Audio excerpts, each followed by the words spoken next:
Everyone knows about the rivalry, but nobody knows the night it almost exploded on stage in front of 20,000 people. The 1980s were a battlefield dominated by two kings.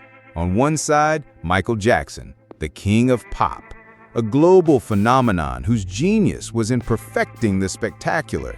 He was the sun, polished and impossibly bright. On the other side, Prince, a reclusive genius whose power was in creating the unknown. He was the shadow, a creature of raw funk and untamed electricity. The world saw a battle for album sales, but the real fight was a cold war of philosophy. Michael built flawless universal anthems. Prince built strange, beautiful worlds and dared you to enter. Their rivalry wasn't just professional jealousy, it was personal. Michael was offered a role in Purple Rain and turned it down. The song Bad was meant to be a duet, but Prince walked out after hearing the first line, telling Michael, "You don't need me to sing that to you." It was a declaration. Prince refused to be a character in Michael Jackson's story. He was writing his own.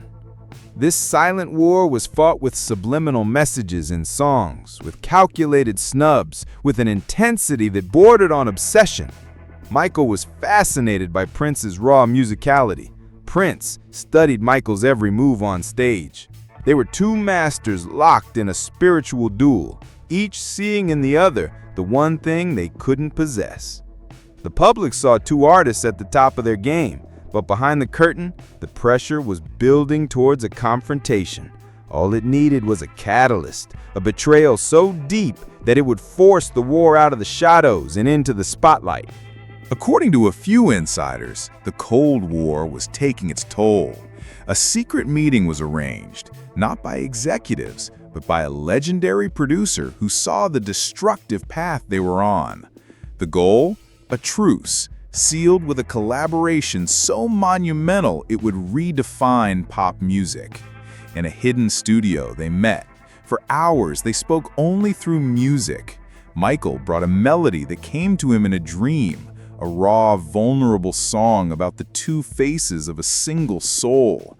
Prince answered, not with words, but with a dark, funky counterpoint on the piano. The song they created was a masterpiece. It had Michael's celestial hooks and Prince's earthy funk.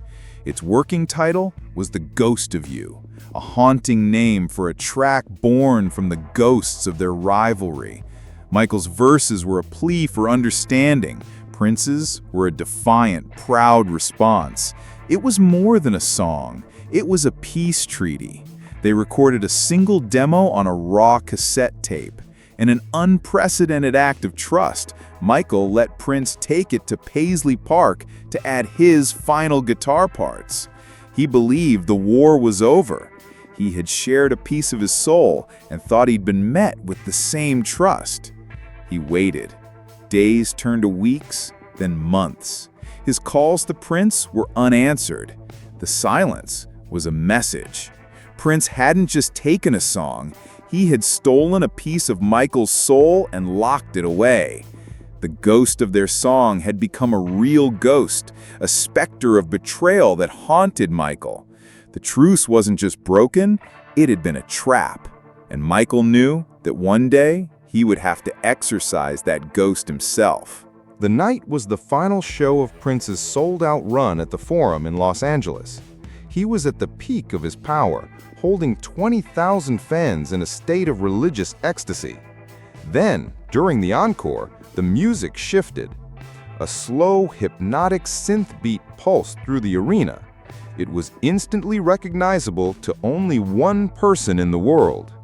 Hidden in a VIP booth, Michael heard it. He had come in disguise, a spy in enemy territory. But this was his song, his ghost. Prince had taken its vulnerability and twisted it into something arrogant and predatory. He was singing new lyrics over Michael's melody, lyrics about dominance and control. It was the ultimate desecration. In that moment, something inside Michael snapped. This was no longer about a song. It was about honor. Fueled by a righteous fury, he moved.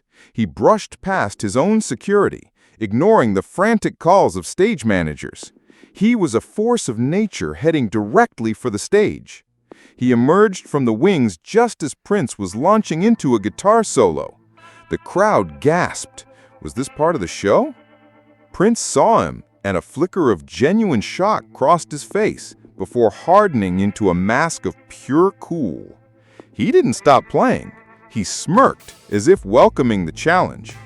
Michael walked to the center of the stage, his every movement radiating a lethal grace. The music ground to a halt. The two kings stood locked in a silent, deafening standoff. Michael grabbed a spare microphone, his eyes never leaving Prince's, and then he sang. He sang his original verse, his voice filled with the pain and vulnerability Prince had tried to erase. He was taking his song back. He was taking his soul back, live and in front of the entire world. The battle was joined. Michael's pure, heartbroken vocals reclaiming the song's soul, followed by a ferocious, otherworldly guitar solo from Prince, a counterattack of pure fire and chaos.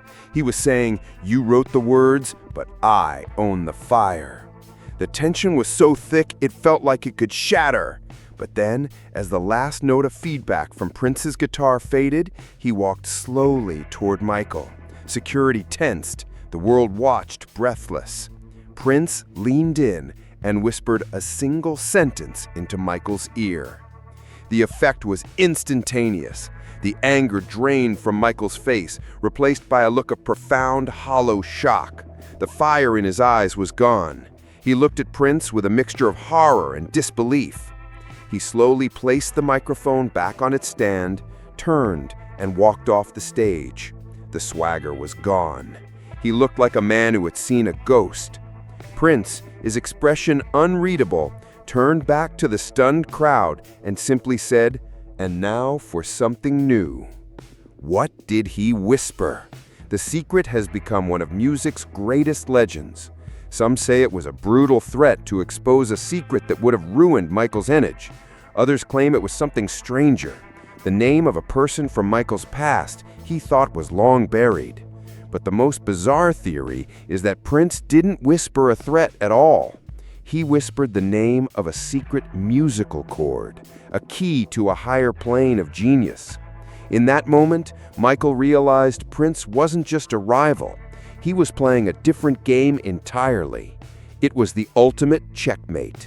The secret died with them, but the legend of that night lives on. The night a stage was invaded, a song was reclaimed, and a king was broken by a single, terrifying whisper.